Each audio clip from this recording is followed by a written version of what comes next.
जीवन मंत्र डैश। गौतम बुद्ध की एक प्रचलित कथा के अनुसार एक दिन सुबह सुबह सभी शिष्य बुद्ध के प्रवचन सुनने के लिए एक साथ बैठे हुए थे। कुछ देर बाद बुद्ध अपने साथ एक रस्सी लेकर आए। तथागत के हाथ में रस्सी देखकर सभी शिष्यों को हैरानी हुई। बुद्ध अपने आसन पर बैठे और उन्होंने रस्सी में एक के बाद एक 3 गांठ बांध दी। इसके बाद उन्होंने शिष्यों से पूछा कि क्या ये वही रस्सी है जो गांठ बांधने से पहले थी। इस प्रश्न के जवाब में एक शिष्य ने कहा कि तथागत, इसका उत्तर थोड़ा मुश्किल है। ये हमारे देखने के तरीके पर निर्भर करता है। एक तरह से तो रस्सी वही है, इसमें कोई बदलाव नहीं है। एक अन्य शिष्य ने कहा कि अब इसमें 3 गांठें लगी हुई हैं, जो कि पहले रस्सी में नहीं थी। इसे बदला हुआ भी कह सकते हैं। कुछ शिष्यों ने कहा कि वास्तव में मूल रूप से रस्सी वही है, लेकिन बदली हुई दिख है, लेकिन इसका मूल स्वरूप बदला नहीं है।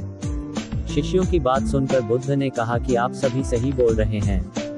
अब मैं इन गांठों को खोल देता हूँ। ये बोलकर बुद्ध रस्सी के दोनों सिरों को खींचने लगे। बुद्ध ने पूछा कि क्या इस प्रकार रस्सी की गांठें खुल जाएंगी। सभी शिष्यों ने कहा कि नहीं, ऐसा करने से तो गांठें और ज्यादा कस जाएंगी। इन्हें खोलना और मुश्किल हो जाएगा। बुद्ध ने कहा कि ठीक है, अब एक अंतिम प्रश्न, इन गांठों को खोलने के लिए हमें क्या करना होगा। शिष्यों ने कहा कि हमें इन गांठों को ध्यान से देखना होगा, जिससे हम जान सकें कि इन्हें कैसे लगाया गया है। इसके बाद हम गांठें आसानी से खोल सकते हैं। बुद्ध इस जवाब से संतुष्ट हो गए और उन्होंने कहा कि ये सही बात है। हम परेशानियों में फंसे रहते हैं और बिना कारण जाने ही उनका हल खोजने लगते हैं, जबकि हमें पहले समस्याओं के मूल को समझना चाहिए। जब समस्याओं की वजह समझ आ जाएगी तो उन्हें सुलझाना बहुत ही आसान हो सकता है।